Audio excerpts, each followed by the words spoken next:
Hello बच्चों, चलिए प्रश्न को पढ़कर समझते हैं। ओपेरिनवाद को यूरे एवं मिलर ने प्रयोग द्वारा सिद्ध किया।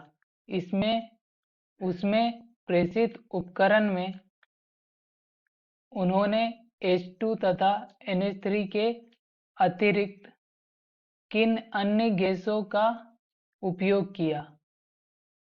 हमें 4 विकल्प दिए हैं। ए विकल्प में है CO2 तथा O2, बी विकल्प में है जलवाष्प तथा CO2, सी विकल्प में है जलवाष्प तथा मीथेन तथा डी विकल्प में है जलवाष्प तथा नाइट्रोजन। मुख्य अवधारणा, हम पहले प्रश्न की मुख्य अवधारणा देख लेते हैं। मुख्य अवधारणा, हमारे प्रश्न की मुख्य अवधारणा है हमें जो जीवन की उत्पत्ति के संदर्भ में ओपेरिन ने अपना सिद्धांत दिया था, जिसे बाद में मिलर और यूरे ने सिद्ध किया था। स्टेनले मिलर तथा हेलार्ड यूरे ने अपने प्रयोग द्वारा सिद्ध किया था। उन्होंने अपने प्रयोग में हाइड्रोजन यानी H2 तथा अमोनिया यानी NH3 और मीथेन यानी CH4 मीथेन तथा जलवाष्प ली यानी जल लिया H2O। इन्हें उन्होंने 800 डिग्री सेल्सियस ताप पर रखा।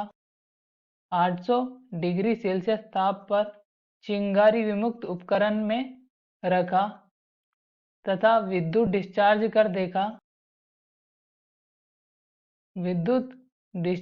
कर देखा कि अमीनो अम्ल का निर्माण होता है। अमीनो अम्ल का निर्माण होता है।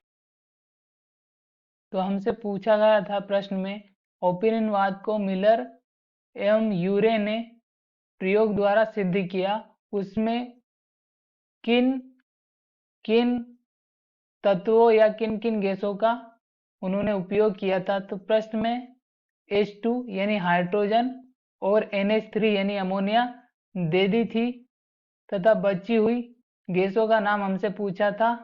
तो हम देखते हैं विकल्प ए विकल्प में CO2 तथा O2, इन दोनों का ही उपयोग मिलर और यूरे ने अपने प्रयोग में नहीं किया था। बी विकल्प में है जलवाष्प तथा CO2, तो CO2 का उपयोग भी मिलर और यूरे ने अपने प्रयोग में नहीं किया था। सी विकल्प में है जलवाष्प तथा मीथेन, इन दोनों का ही उपयोग मिलर ने अपने प्रयोग में किया था। डी विकल्प में है जलवाष्प तथा नाइट्रोजन, तो नाइट्रोजन का भी उपयोग मिलर और यूरे ने अपने प्रयोग में नहीं किया था। तो हमारा जो उत्तर होगा वह सी विकल्प होगा, जलवाष्प तथा मीथेन। आशा करता हूँ आपको हमारा उत्तर समझ में आया होगा। धन्यवाद।